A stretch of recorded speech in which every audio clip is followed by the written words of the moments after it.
Chapter 27. Meanwhile, 30 years from now, where did they go? Cried George as he looked up in the sky where Tippy's radioactive robo-boxers had just stood.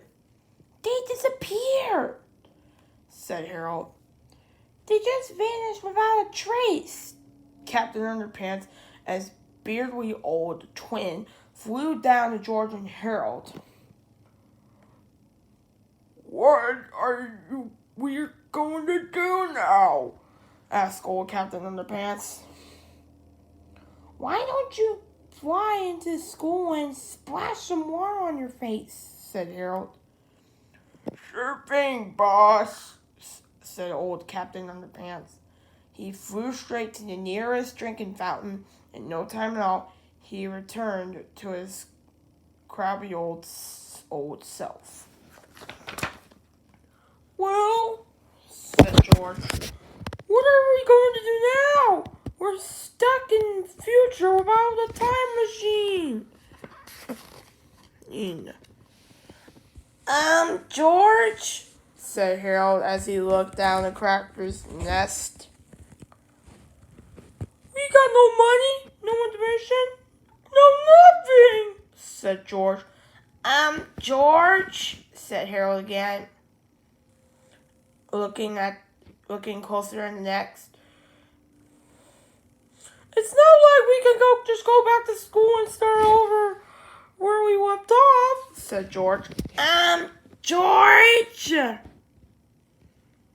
said Harold the third time.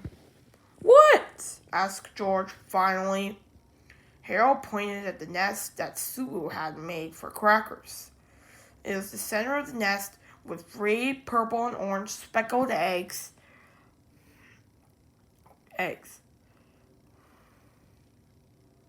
George's mouth dropped open. What are those? He cried. I guess Crackers wasn't sick after all, said Harold. He was pregnant.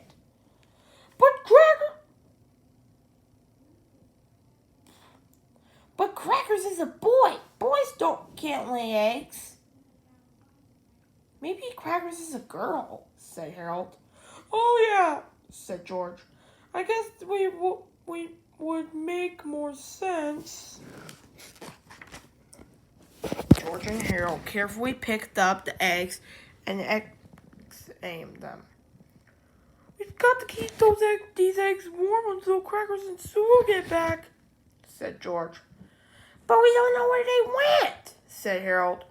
We don't even know if they will be back. Then we're going to have to raise our eggs on our own, said George. That's the least we could do.